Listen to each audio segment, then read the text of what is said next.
I've heard a lot of disrespectful things already. Yeah? I'll tell you something. I've been there. I've heard it. One of the most disrespectful thing I've heard towards a man in a long, long time was, and I'm gonna quote this because I heard it with my own beautiful dark skin heirs.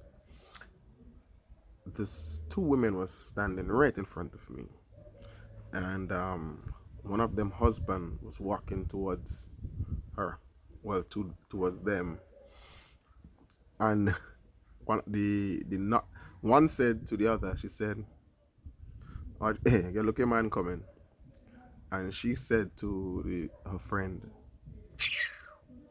"I man too," and they make a big laugh, and they had this slap and thing, and I just quickly removed myself there from it because I watch a guy, and I can't even fathom my wife saying something like that about me. You check what I'm saying, bro? That mean that guy, if she could say that to a friend, I don't know the type of relationship she and her friend have, but to utter words like that, it gotta be more to the story. That man could never be getting respect at home. He could never be feeling like a man at home. He could never be truly experiencing what it is to have a wife. You could never tell me you're gonna say something like that. I tell you with a long stroops, like man do. I'm telling you, there is no way, there is no way that is acceptable from a wife. You see, sometimes we just rush into this thing they call marriage, eh? Then we rush into this thing they call marriage and we thinking, okay, that's it. But bro, I know how I just feel when I see my significant other. It's like a prize. I see her like a prize. Coming through, happy to see her, always happy to see her, you know what I'm saying? But you don't tell me that you see your husband coming through and you'll make this kind of remarks. Like, it's not, even if it's a joke, it should never be something that should come out of your mouth, bro. You check what I'm saying? Ladies, men, listen and understand this. Marry someone that adores you. Marry someone that loves to be in your company and in your space. Marry someone who thinks you are all that. You understand? Never ever, never ever accept someone who think you okay. I could do better if I had the chance, but you okay. Don't accept this bullshit. Don't. Life is too short and life is too nice, and having a good marriage and a good relationship is too nice for you to accept that. Sometimes we think that, okay, my mom went through it, my grandmother went through it, all my sisters going through it, I guess it's okay for me to be in a bad relationship and settle. Listen, take a time and get a man who's going to adore you, get a woman that's going to respect you and love you and treat you well. You understand?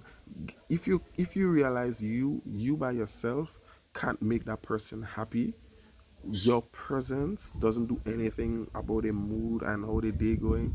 Test it for yourself. Your boyfriend having a bad day, just show up. Don't bring anything for him.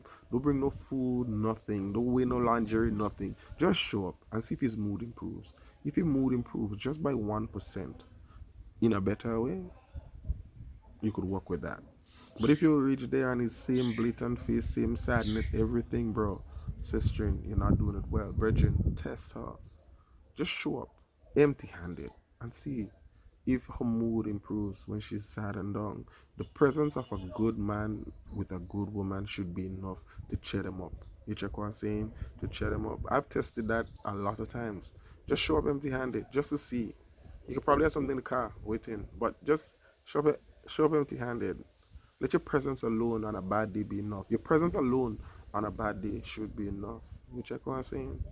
You understand what I'm saying? I've seen and I've spoken to too much of broken people. Why relationships become so broken? Why relationships is that nowadays? It's become accepted to have a couple cheating husbands in the mix, a couple cheating wives in the mix. It's okay right now to go to your when you go to your husband's phone and you find something looking for a condom in the pocket and stuff like that for a woman call woman phone and cuss them and stuff. These things, and then we're starting to accept it as is this normal. So if he doing all that and he don't beating you, he's a good husband, girl. You get a good husband. You have two little women on the side, but he's sleeping home. He's a good husband. No, he's not. No, it's not. But what you guys do, you give so much of bad men the chances to become husband that the good men are outshined. The good men are outshined because Good wives and people who's in happy marriage, they don't have time to talk about it. They don't have that time. They don't have time to talk about it and show up. They cuddling. And if you know what, you know it.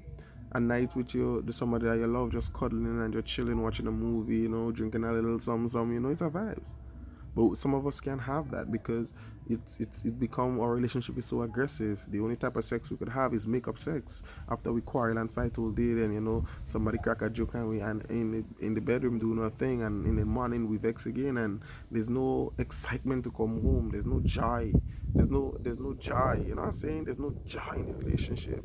I'm not happy to go home. He's not happy to come home. She's not happy to come home. After work, you're asking for extra time to stay on work. You want to pass all over the place. You want to come home drunk because home is not happy. Because we rush into this thing called marriage. If he wasn't treating you good as a boyfriend, why you become a wife? If she wasn't treating you good as a boyfriend, why you become a husband? You understand what I'm saying? As adults, our relationship means a lot to us. It's clear that relationship means a lot. But I don't like giving this advice, but I'm gonna say this still. There are a lot of people out there who are just open enough to just have casual sex and call it a day. So you hook up twice, 3 times a week, and that's it. You don't have to live by them. They don't have to live by you. You don't have to give them nothing. You don't have to compliment them. It's just that is what they're doing. I find it's better to do that than go into a relationship and giving somebody daughter headache or somebody son headache, right?